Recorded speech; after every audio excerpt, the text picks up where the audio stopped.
What you just saw is just the beginning to a dramatic takedown by Capitol Police. Today, that man, Michael Gorby, learned his fate for carrying that gun and having a truck with explosives near the Capitol. And this is where it all happened, the University Auditorium on the campus of the University of Florida. And this isn't the only tasering incident to happen at a public university. In Washington today, senators are taking bailout matters into their own hands. The Senate has agreed to vote on a new measure today, different from the version that was defeated on Monday. I know there doesn't seem to be too many people out there. That's because the women had their game earlier this morning. Now tomorrow, the 70 and 80-year-olds will take the field, and we're told that that's the game you definitely should catch. The third annual Butterfly Festival has turned out to be quite a success. If you haven't made it down here yet, don't worry. The museum doesn't close until 5 p.m. and it's free and open to the public. In less than 24 hours, more than 3 wildfires have destroyed more than 6,000 acres across parts of Southern California. Now, Mr. Frazier says that winning 4 state championships is great, but it's just half the battle. Winning nationals is going to be the war. Alicia Jones, WUFT News.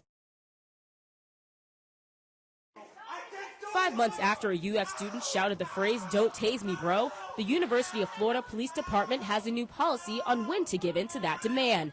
Police would still tase anyone behaving like Andrew Meyer did that day at a John Kerry forum, but not passive protesters or anyone simply running away from police. And this is where it all happened, the University Auditorium on the campus of the University of Florida. And this isn't the only tasering incident to happen at a public university. In 2006, a UCLA student was tasered by university police after refusing to show his library card. With the new limits, some students say equipping officers with tasers could help keep the campus safe. I don't think that his case was as much out of line as some other cases that I've heard about them using the taser. So I just hope that maybe they'll go through some sort of course or something so that they can, figure out and decide like what appropriate situations are to use the taser. So it makes me feel a little bit safer. Senior Philip Metz says it's better than officers having to use a gun. The taser is a burst of electricity. It incapacitates you and it makes you feel down afterward. It's not killing people unless you have a pre-existing heart condition, which if you have a pre-existing heart condition, maybe listen to the cops when they're trying to stop you for something. So know your own medical history.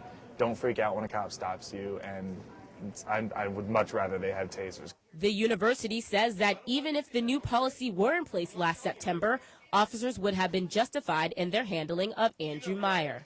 Alicia Jones, WUFT News. MySpace, Facebook, RateMyProfessor.com, all popular websites that allow college students to show their personality, communicate with friends, and in some cases voice their opinions. The newest addition to the online soapboxes is JuicyCampus.com.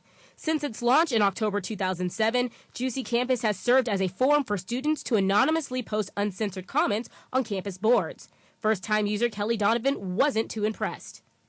I really wasn't expecting anything. I found the link through the Alligator website, through an article that they had done on JuicyCampus.com. So I just clicked on the link just to see what it was all about and found what I thought was a very basic site where people just post rants and raves and gossip. The big debate. What if the information that is posted isn't true? Are bloggers just exercising their First Amendment rights, or could it be labeled as defamatory? It's a new age battle between internet freedom and the limit of free speech. Well, any webmail, anything online per se can basically is a First Amendment right. Like anything you post on Facebook or MySpace, it's the same exact thing. Justin Brown, a professor of telecommunications and law at the University of Florida, doesn't think that many students know what they're getting into. It is one of the areas of law that maybe we need to tweak and change a little bit, or at least make people more aware of some of the laws that do govern communications or at least the ethical issues that are involved. I mean, I don't think students are fully aware probably that they might be doing something that is defamatory. So who's supposed to watch out for the poor student being blogged about?